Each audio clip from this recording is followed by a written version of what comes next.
Let's talk about the priest crisis. I'm so glad I'm able to do this now. It's been a while, but I have the time to go over the statistics, and the statistics where I'm getting them from is from a group called CARA, which is an organization in Georgetown University with the specific mission to help the church. So it's not a hostile mission or a hostile group. It is very much a group that's trying to help the church, and I believe a priest is involved, and this is where you get it at CARA. So just look up CARA Georgetown University and you'll be able to find it. And we're going to go into the frequently requested statistics. And you'll pop up something in the corner here. And just for the sake of simplicity, boom, there it is. All right, so when you look at this, there are three designations for priests. There's total priests, diocesan priests, and religious priests. And we're going to focus on total priests. Why? Because parishes are run by both diocesan and religious priests. And I think excluding either one is a bad thing.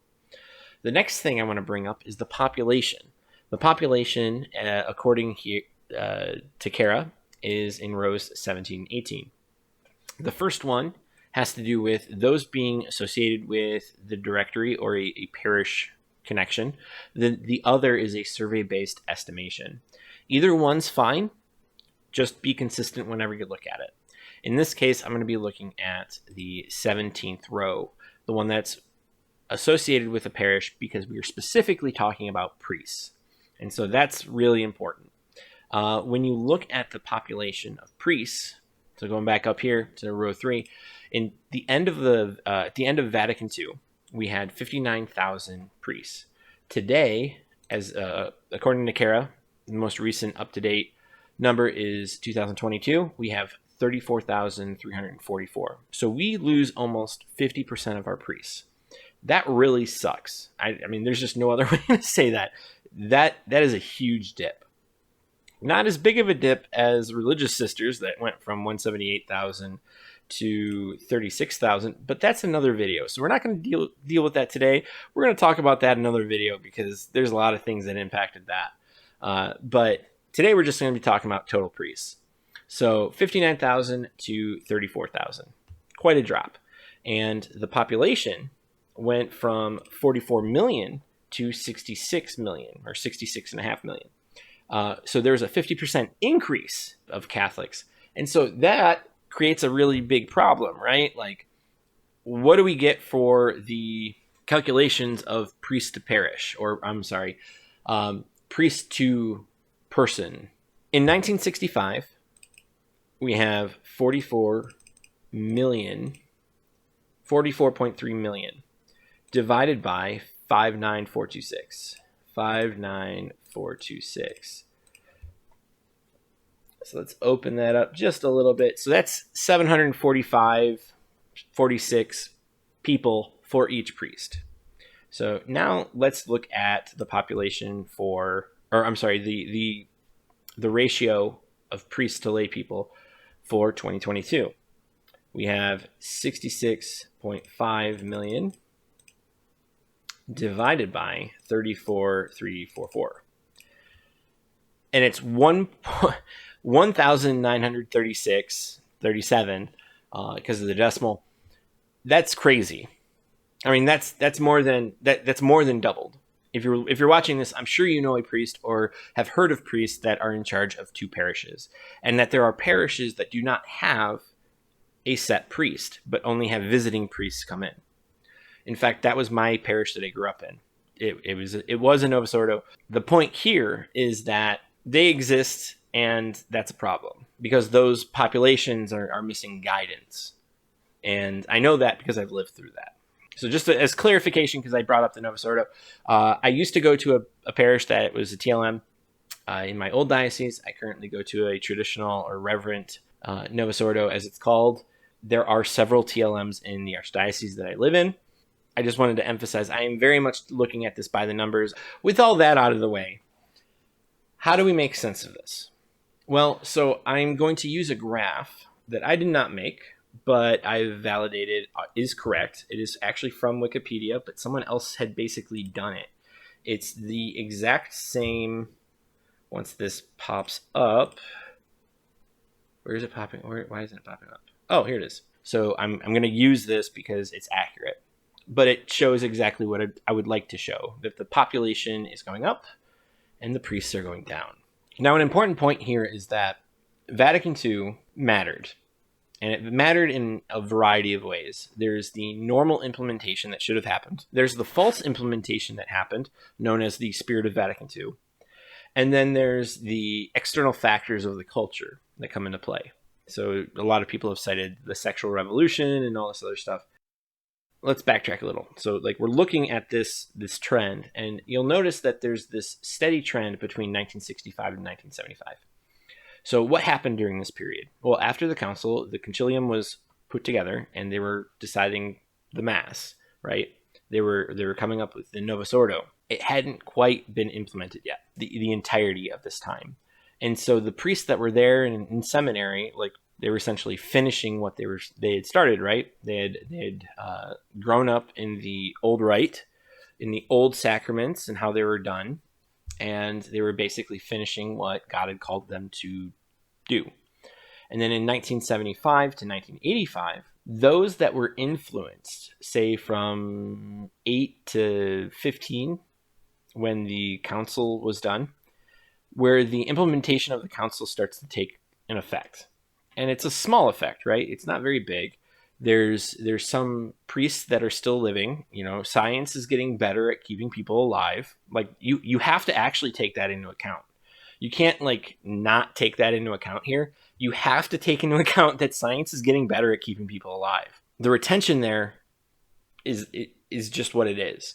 And you see this slight decline. And then all of a sudden you see this massive decline, and it stays massive.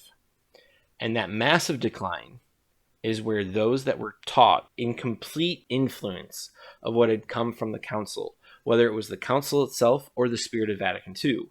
Again, I'm not saying the council is bad. That is not what I'm saying. What I'm saying is the implementation of how it was done, this is when that would take into effect. If there was going to be an effect from the council that would be drastic, this is when we would see it. 20 years after the council in 1985. And so we see exactly that. And then we continue to see it. Essentially, this is what I would say is the fruit of that implementation of that Spirit of Vatican II. We should recognize that there are some things that may not have been implemented in a way that helped. And the reason why I'm saying that is because it wasn't just a simple change from one thing to another. It wasn't simply that the Latin Mass was all of a sudden turned English. The Mass substantially changed in how it was done, not to the point where it's invalid. Obviously, I go to a Novus Ordo. And so I also think that when it comes to this, I'm someone who's very much middle of the ground, able to articulate this without being accused of, I don't believe in Vatican II or something. I absolutely do believe in Vatican II. I'm just a statistician and I know what I'm talking about. Now, I'm not going to be able to account for everything because I didn't live during this time. However, the numbers at the point that you would expect them to have an influence do have an influence. And you'll see that in a more drastic way in a second. But it's the fact that there's been a perpetual decline, and that even in my archdiocese, there's a significant problem of not replacing the priests. That's happening everywhere. Again, I'm just going to say there needs to be some course correction here because I care about the church. I want my sons to seriously think about becoming priests.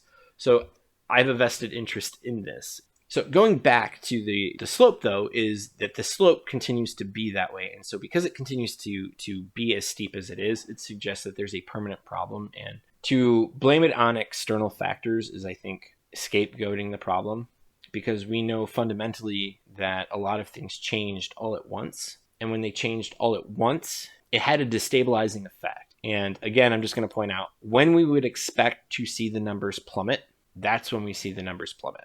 So, all right. So with all that being said, I'm going to go to the last part here, and that deals with the seminary. So the seminary, this is again from CARA, and they did the number of seminarians by type from 1968 to 2023. And this is really important because it really does highlight a lot of different things. basically from 1975, you see this huge plummet from high schools and seminarians. From every statistic, there's a huge drop from college and pre-theology and theology. Now, the one that has the most retention is the pre-theology and theology, as over the course of this entire thing, it goes from just above 8,000 to just below 4,000. So it has the least drop. But when it comes to high schools, that drop just, I mean, it's like a rock in water, just plummeted. In college itself. And it's a very interesting thing with college and high school, because I am currently working on a vocations program at my parish, where we talk about introducing vocations meaningfully to those before going to college. And that's important, because why would you want people to make that decision after they've gone to college, after they've racked up debt? Like, you need to talk to them after they get confirmed. But, here, like, we see that, like the high schools just dropped when it comes to seminarians. That's playing a huge role here, because that is the most massive drop. It was at 16,000. And then 1977, they're at 8,000. So they've gone down 50%. And then when they would become priests, they don't. And we see that here. And so I'm trying to cover as much as possible without making this like a super long video. I'm trying to keep it to 20 minutes. This is horrendous to look at. This is sad. We can understand to a certain extent why these drops happened. Again, there's a destabilizing effect when you change everything, because you're dealing not only with something that you go to on a weekly basis that is causing confusion, but also with the culture war that's happening. And so we do have the sexual revolution. We do have feminism and all this other stuff coming through during this time frame. But again, there's a destabilization that happens within the church. All the sacraments were changed. Again, all valid. I'm not saying they're not valid. My kids and myself have all had those sacraments to one way or another. And I think pretending that this is some external effect and only an external effect is wrong. I think we need to course correct, and we need to recognize that how things were implemented after Vatican II had a serious effect on what happened to those practicing the faith and to those going to the priesthood, because now we're in a crisis, a serious crisis. I just wanted to point this out because I am frankly very sick of the scapegoating that is done because people don't want their feelings hurt or some crap like that. We need to have real conversations about what happened, how the implementation was done, so that the church can grow, because it's not growing with these numbers, not with these trends. You're not going to get growth here. If you have any questions about what I did or how I'm kind of looking at this, please leave them in the comments section. I'd love to go back and forth with people. Obviously, do it in charity. I'm not trying to hurt anybody's feelings. I'm not trying to say people suck. I'm just simply showing the numbers and interpreting what I see based off what I know during that time. I am a statistician. I mean, this is I do this for a profession. Like, this is not something I'm doing it on the side for the church, because this channel, so just as a clarification, I don't think I've ever said this, but this channel originally was to help my children in the case that I died, to understand how I viewed what's going on. And this is one of those things I really want to go back and forth with people on, to show what I think about it. Because I can't just do it all in a monologue. It's fairly hard, because I don't answer all the questions, It's hard to actually do that. If you want to leave a comment, you can go back and forth or something like that. I'd love to do that. But here it is. And, hopefully, especially to my children, if you're watching this later, do what God's calling you to do, and pray for the vocations that God is calling you to follow. So, all right. Thank you, and have a great day.